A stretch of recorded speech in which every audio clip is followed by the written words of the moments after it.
This girl, you've probably seen her on social media a few times. Isabella Guzman, with her charming courtroom images caught on camera, she recently became a viral sensation. But these images are from 2013. Almost no one cared to wonder about the story of this girl with a growing fan base. Yet, the girl smiling at the cameras was actually the smiling face of a demon who murdered her own mother with 79 knife wounds. And can you believe it? People actually felt sympathy for this demon. Curious how that happened? If you enjoy true crime stories like this, don't forget to subscribe and join us for the next case. Isabella Guzman was born and raised in Colorado. Her biological parents were Yunmi Hoy and Robert Guzman. But when she was still a child, her parents separated. Divorce is hard on any child. It was the same for Isabella. Starting a new life with her mother without her father was emotionally draining. After the divorce, her mother began a relationship with a man named Ryan Hoy. That relationship led to marriage, and Ryan became Isabella's legal stepfather. But Isabella never accepted her mother's new marriage. She could not digest it inside. As Isabella grew older, she began to argue frequently with her mother. The arguments became so intense that people who witnessed them started to worry. By the time Isabella turned 7, these conflicts had become unbearable for her mother and stepfather. The family, feeling desperate, decided to send Isabella to live with her father for several years. Being separated from her mother was naturally a difficult process for a growing girl. They thought maybe the distance would help her calm down, but no one could predict the horrifying consequences this decision would bring. This forced separation deepened the emotional gap between Isabella and her mother. By the end of her teenage years, Isabella had to return to her mother and stepfather's home. She spent her days going back and forth between her parents, filled with anger and resentment every single day. Yunmi and Ryan hoped that over time, their relationship would improve. But years went by, and that hope was bitterly crushed. Isabella started showing a harsher, more defiant attitude toward her mother. She seemed to display her inner anger at every opportunity. Her family comforted themselves, thinking these behaviors were just a temporary rebellion. But no one could see how deep the darkness and threat growing inside Isabella really were. On Wednesday, August 28th, 2013, around midday, Yunmi was shaken by a chilling email from Isabella. The message arrived unexpectedly, carrying a mysterious and threatening tone. As Yunmi read the lines, an indescribable unease filled her, and she immediately told Ryan about it. The email said, "You will pay for this."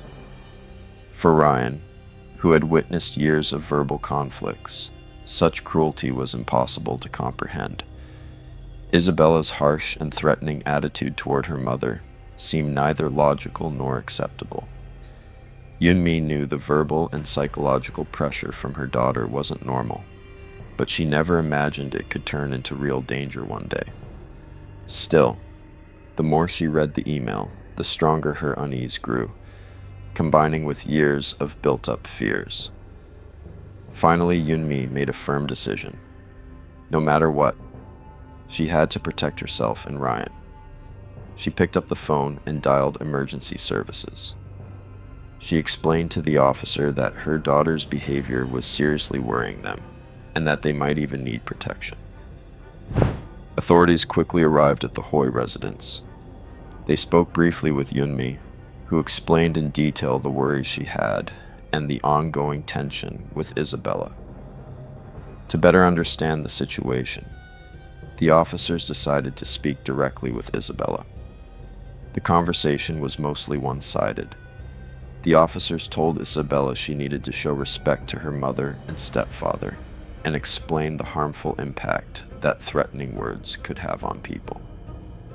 But at that moment, no one realized that Isabella's words weren't empty at all.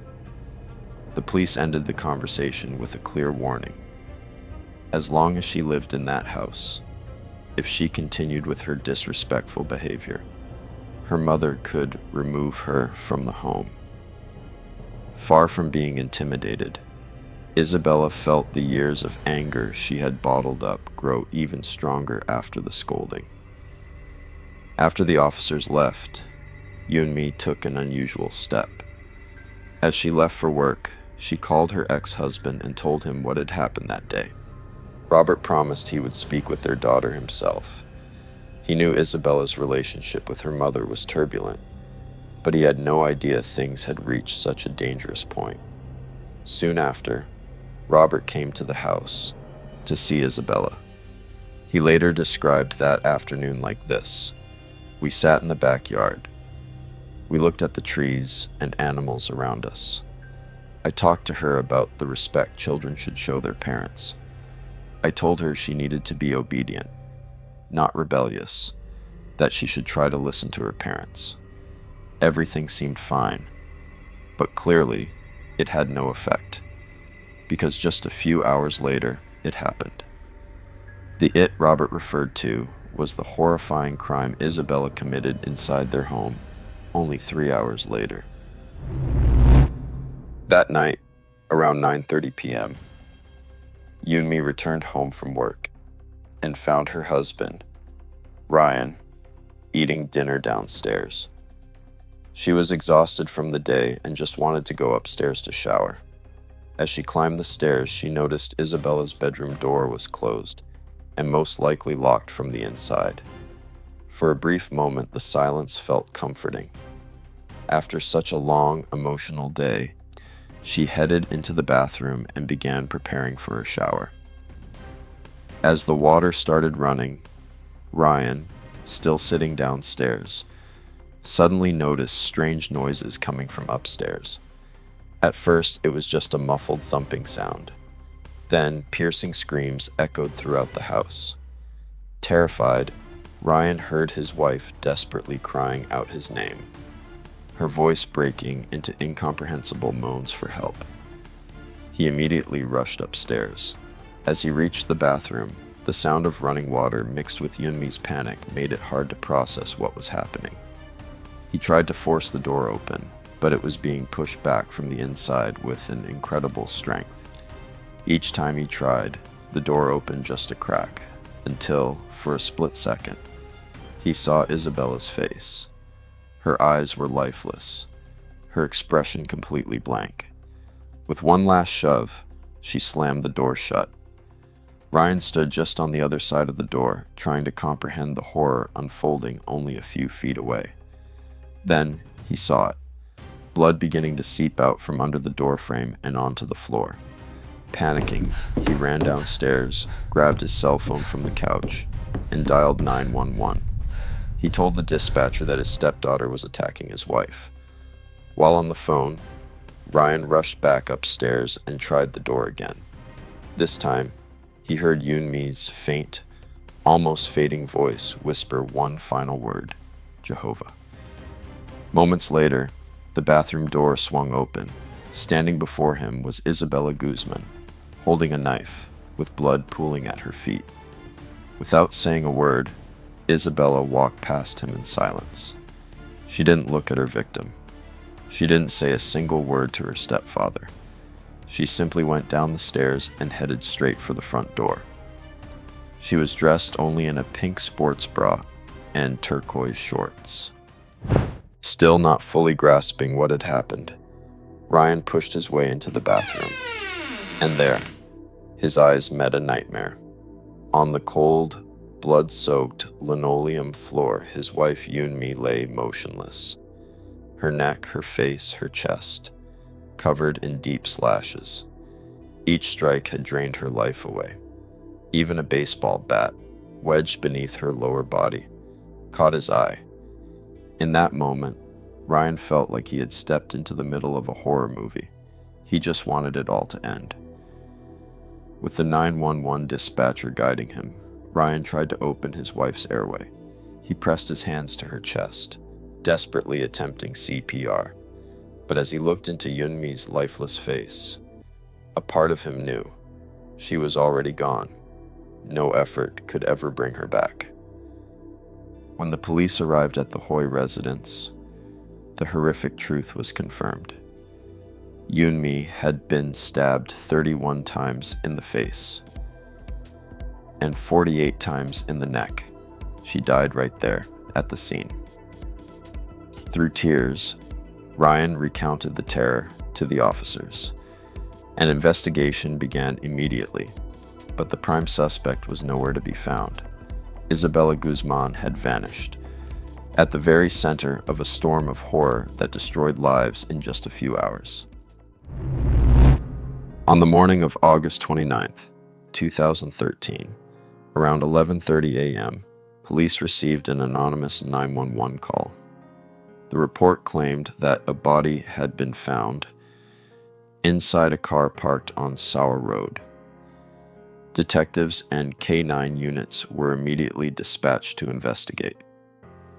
When they arrived, there was no body inside the vehicle, but crucial evidence linked to Isabella and the brutal crime began to surface. Isabella couldn't hide for long. Not much later, as she walked out of the parking lot, 3 nearby officers drew their guns and confronted her. After nearly 16 hours of intense searching, Isabella was taken into custody quickly and almost calmly, charged with murdering her mother, 47-year-old Yunmi. In the now viral courtroom footage, Isabella appears in an orange jumpsuit, shackled at both her wrists and ankles. As the judge read out the charges, viewers noticed that she didn't fit the mold of a typical criminal. Toward the end of the hearing, her eyes seemed to well up, but then she looked straight into the camera, almost mocking her own tears. Her expression made it chillingly clear. She felt little to no remorse for the horrific act she had committed. Years later, those clips resurfaced on social media, but the shocking and tragic weight of the crime was overshadowed by the viral spectacle. Branded with the nickname Sweet But Psycho, Isabella Guzman did not receive a prison sentence despite brutally killing her own mother. Instead, she was diagnosed with paranoid schizophrenia, declared legally insane, and committed to a psychiatric hospital in Colorado. Since then, Isabella has remained under treatment at the same facility. With court and medical approval, she is occasionally allowed outside, wearing a GPS monitor on her ankle. She isn't fully free, but she isn't behind bars either. And the truth behind those viral videos is far darker and more complicated than most people ever realized. And so, the dark and unsettling story of Isabella Guzman comes to an end. But remember, true crime is never just about the headlines. Every case reveals the hidden depths of human nature and the chilling details society often overlooks. If you want to keep uncovering stories like this, exploring the truth behind real crimes and the complex paths of justice, then join our community. Don't forget to like this video and leave a comment.